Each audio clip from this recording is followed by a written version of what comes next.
Hello everyone, my name is Loko and welcome to a new episode of StarCraft 2 Study. Today, we're gonna be talking about Zerg vs Protoss and more specifically, the early Zergling with double upgrades into Ultralisk with Queen kind of style that Leenock has been using lately, and also Live and Jaedong started doing this strategy quite a lot, so I figured it's a really important strategy because basically the best Zergs in the world are using this strategy right now, so it's really important that we at the very least take a look at it. Now, there are a few things that we need to note for this. One, the third base, when you go for this strategy, will be like really late. Normally you would be taking it right behind the 4 minute or so mark, like 4 minutes and 10 seconds. But with this strategy and with this build order, you usually take it after the 7-minute mark. Now, the other note to make is that links with upgrades into Ultralisk is insanely strong. It is something that you haven't really noticed yet because in Wings of Liberty and also in early Heart of the Swarm, this isn't really something that you were seeing a lot. Because everyone is pretty much going for Roach Hydralisk into Mutalisk and all that kind of stuff. But Zerglings with double upgrades do actually very well versus Protoss as long as there's no mass Colossus out on the field.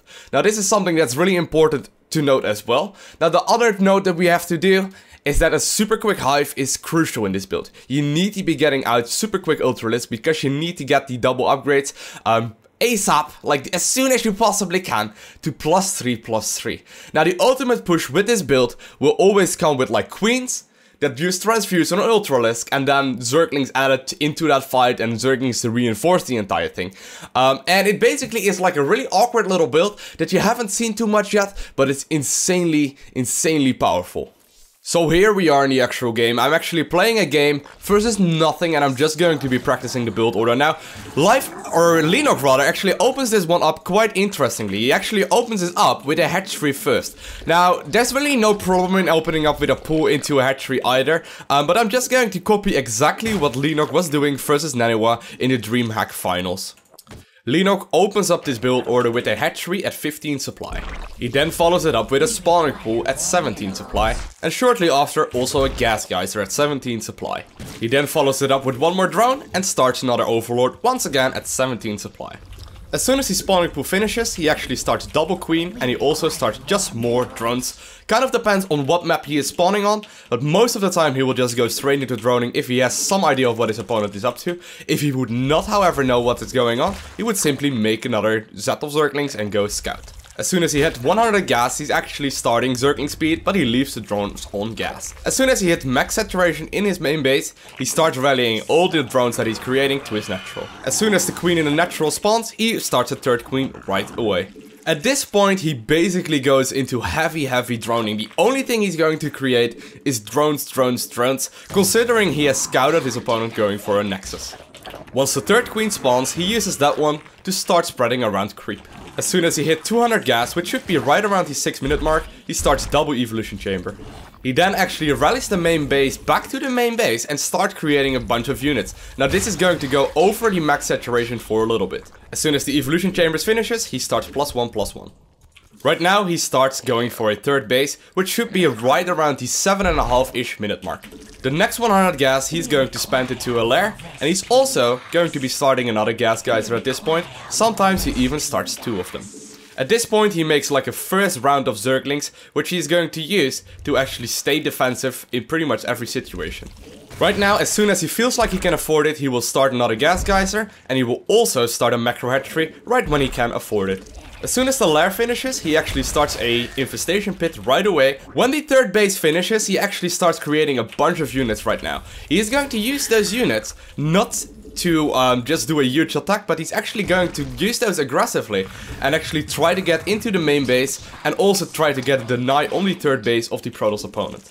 Now, this is crucial. While he is doing this little push, well, in this game there is no opponent obviously, but while he is doing this little push, he will also go ahead and start creating drones for his third base. As soon as +1/+1 finishes, he starts +2/+2, and as soon as the infestation pit finishes, he starts a Hive. At this point, he also starts adding more and more queens. He's actually going to start a bunch of them, and he wants about 10 or so of them as soon as he starts moving out with the Ultralisk and Zerglings. At this point, every other game, he sometimes starts adding in a bunch of Infestors, but not in every game. As soon as he hits Hive, however, he starts the Adrenal glands upgrade for the Zerglings, and he also starts an Ultralisk Cavern. When the Ultralisk Cavern finishes, he instantly starts the chitinous plating, and when +2/+2 finishes, he instantly starts +3/+3. At this point, he starts adding in more and more Ultralisk into the army composition, and he's going to push out as soon as he hits the max out, or as soon as he hits the upgrades. Kind of depends on how the game has went before at this point. Now, crucial to this build order is to drone up super aggressive in the early part of the game, and right around the 9-minute mark you want to start getting very aggressive to get a deny on the Protoss third base and to maybe get into the third or into the main base of your Protoss opponent. After that, it is super important to always keep up these upgrades. I actually am a little tiny bit behind on those in this game, but if you practice it sufficient amount, you will actually be able to get those upgrades lining up a little bit nicer with the Ultralisk and the Zergling push. You're gonna be using also very aggressive creep spreading, and as soon as you lose the creep spreading, or you lose those creep tumors that are moving across the map, you will need to replace those instantly with the queens. The queens that you're creating, you're actually going to use those to stand behind the Ultralisk, and you're actually going to move your army across like this, and make sure that all the queens that you're having are healing up the Ultralisk while you are pushing out. So yeah, that is pretty much it. Quite an easy build order to execute if you ask me. However, you will need to practice it. I would advise you to open up a custom game and simply practice it a bunch of times. One important thing to note is that when you hit like a certain timing push and when your opponent isn't expanding around the 9 to 9.5 minute mark, you will need to spine up and start making units. In this case, Leenock was actually droning up at that point, but you will need to be scouting the third base of your Protoss opponent at any point in the game. So you know when you can creating drones and when you need to start creating units. In general, when you do not see a base around the 9-minute mark, you will start a bunch of Zerglings right away just to defend any kind of, you know, 2-base timing attacks by your Protoss opponent. I want to thank you guys all for watching. Hopefully you enjoyed this episode of StarCraft 2 Study. If you did, feel free to hit the like button as well as the subscribe button if you want to see more. And as always, stay awesome, do not forget to smile, and hopefully I will see you in the next episode. Bye!